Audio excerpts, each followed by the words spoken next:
Zach, I wanted to revisit the Villanova game for just a minute here. You started out and played really well, scored 12 points, and then in the second half just played 3 minutes. Were you surprised by that? Yeah, and I mean, I talked to the coaching staffs and everything, and we've talked it out, and you know, talked about the coaching adjustments and what we're shooting for next time we play Nova too. So I think that Travis said afterwards it was about the switching defense, and he felt like maybe Tyreek was better suited for that. Can you speak a little bit about that and where you feel like maybe you need to improve in that area? You know, it's just, I mean, being a tall white guy, yes, it's kind of, you know, it's really hard to guard, you know, great guards sometimes. So I mean, that's just, you know, working on agility and you know, just having or taking the opportunities in practice when you're guarding a little guard, you know, to try to get better in those aspects. You know, for both of you guys, what in kind of scouting Providence, what stands out about them? What do you kind of like about their team? What do they do well? So they're a physical team. They really attack the glass. They have, you know, a lot of physical guys. They play, you know, an inside style, and I think they're the second leading offensive rebound team behind us in the conference. So that's really going to be a focus for them. That's what we're trying to take away. Yeah, I mean, they play a lot of inside game. They're really good on rebounding. So one of our main things is, you know, limit the easy shots that they have. Don't give them, you know, a lot of turnovers for transition buckets. Don't let them just catch it in the paint. And that's kind of what their offense does. They run a lot of flex. That gives them a lot of, you know, looks inside. So it's really just limited the paint touches, and then really, you know, showing that we are the best rebounding team in the conference.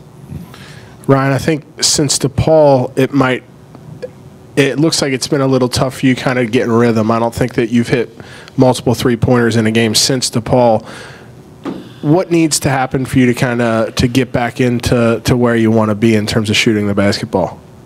Yeah, I mean, I'm shooting the ball, I mean, well, as far as, you know, all my workouts and practice. So, I mean, I don't think my shot's really, you know, it's not like it's left me or anything. So I just, you know, I just need to take the opportunity, you know, when I get it in games and, you know, let it fly. My teammates have confidence in me, and I think Coach still has confidence in me. And I definitely still have confidence in myself. And, you know, after practice, you know, I shoot all the time, and, you know, I make shots at a really high clip. So I just need, you know, to do that in the game.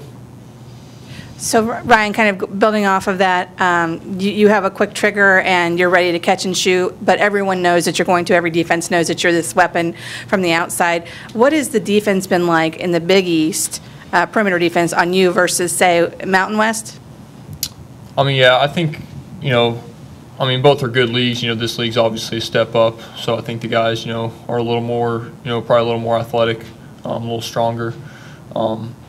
I mean, but again, it's, you know, I've faced some really good competition, you know, in the Mountain West. I mean, they're just, you know, they're going to try to climb up in you, you know, try to, you know, not let you get a shot off really from the perimeter.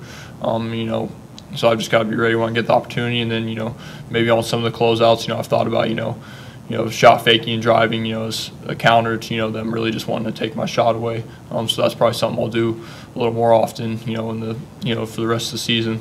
But again, you know, I think even then I still get some good looks in games, so I just got to knock them down. In case y'all haven't seen his highlights from San Jose, there's a couple where he was shooting over 3 people, fade away off a double screen. I was like, damn. Appreciate it. Are you going to do that here? What's that? Are you going to do that here? Might as well. Yeah, might as well.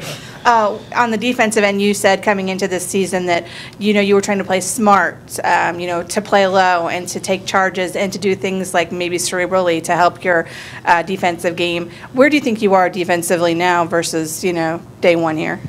Yeah, I mean, I've definitely continued to grow, and, you know, I think I've, you know, made a lot of strides as far as, you know, the toughness plays, you know, as far as that's what Coach really wants from me.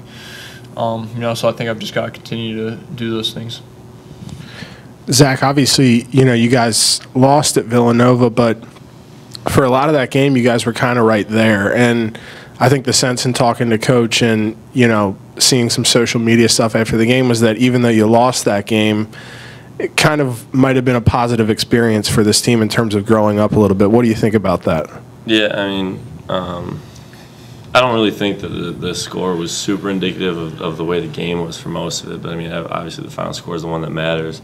But, I mean, we definitely have confidence. We know that we could have beat them. We know that we can beat them at home. and they're 5-0, number 1 in our conference, and they're a great team. So I think it definitely gives us confidence knowing that we're a great team, and we just have to keep on the track that we are and keep getting better. And then when they come to our place, go at them full on, and I think we can come up with a win there.